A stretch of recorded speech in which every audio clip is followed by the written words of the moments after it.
வணக்கம். KPK king kitchen channel. நம்ம இன்னைக்கு அன்றாட வாழ்வில் பயன்படுத்தும் ஜீரகத்தை பற்றி பார்ப்போம். ஜீரகம் ஒரு வாசனமிக்க விதை. தமிழில் ஜீரகம், ஹிந்தியில் ஜீரா, ஆங்கிலத்தில் குமின் சீட்ஸ். இது ஆயுர்வேதம் மற்றும் சித்த மருத்துவத்தில் முக்கியமான மருந்தாக பயன்படுத்துகிறது. ஜீரகத்தின் ஊட்டச்சத்துக்கள் என்னவென்று பார்ப்போம். இதில் இரும்பு சத்து, நார், கால்சியம், மக்னீசியம், ஆன்டி ஆக்சிடென்ட்டுகள், விட்டமின் பி உள்ளது. ஜீரகத்தின் ஆரோக்கிய நன்மைகளை பார்ப்போம். இதுக்கு ஜீரண சக்தி அதிகரிக்கும், வயிற்று எரிச்சல், அஜீரணம், மந்த ஜீரணம் குறையும், வாயு வயிற்று உப்பிசம் குறையும்.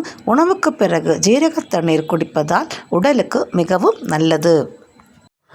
ஜீரகத்தின் நன்மைகள்: வாயு, வயிற்று உப்பிசம், வயிற்றில் தேங்கியுள்ள காற்றை வெளியேற்றும், காலை நேரத்தில் வரும் வயிற்று வலி குறையும். ஜீரகம், சுக்கு, மிளகு சேர்த்து கஷாயம் சேர்த்து குடிக்கிறது நல்லது.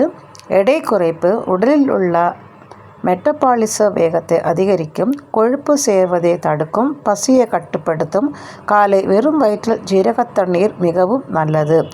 நீரிழிவு நோயாளிகளுக்கு இரத்தத்தின் சர்க்கரை அளவு சமநிலையில் வைத்திருக்கும். இன்சுலின் செயல்பாட்டை மேம்படுத்தும். மருத்துவர் ஆலோசனையுடன் தொடர்ந்து எடுத்துக்கொள்ளவும். இரத்த சோகை: ஜீரகத்தின் இரும்பு சத்து அதிகம். அதனால் பெண்களின் மாதவிடாய் சமயங்களில் வரும் வயிற்று வலி குறையும். மெனோபாஸால் காலையில் பார்த்தீங்கன்னா உடல் சோர்வாக இருக்கும். ஜீரக தண்ணீர் குடிக்கிறதால் இந்த சோர்வு குறையும். சிறுநீர் கழிக்கும்போது எரிச்சல் குறையறதுக்கு ஜீரக தண்ணீர் குடிக்கலாம். உடலில் சேர்ந்த நச்சுக்களை வெளியேற்றும். நோய் எதிர்ப்பு சக்தி அதிகமாக இதில் உள்ளது. வைரஸ், பாக்டீரியா தொற்றுகளிலிருந்து நம்மளை பாதுகாக்கிறது.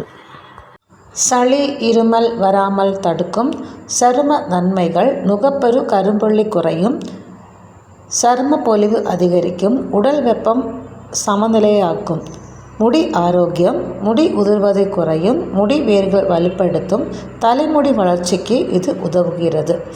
ஜீரகம் பயன்படுத்தும் முறையை பார்த்தீங்கன்னா, ஜீரகம் தண்ணீர் 1 ஸ்பூன் ஜீரகம் 1 கப்பு தண்ணீர் இரவு ஊற வைத்து காலை கொதிக்க வைத்து குடித்து வந்தால் நம் உடலுக்கு மிகவும் நல்லது. இந்த வீடியோ நமக்கு ரொம்பவும் பயனுள்ளதாக இருக்கும்னு நினைக்கிறேன். லைக் பண்ணுங்கள், ஷேர் பண்ணுங்கள், கமெண்ட் பண்ணுங்கள். தேங்க்யூ ஃபார் வாட்சிங்.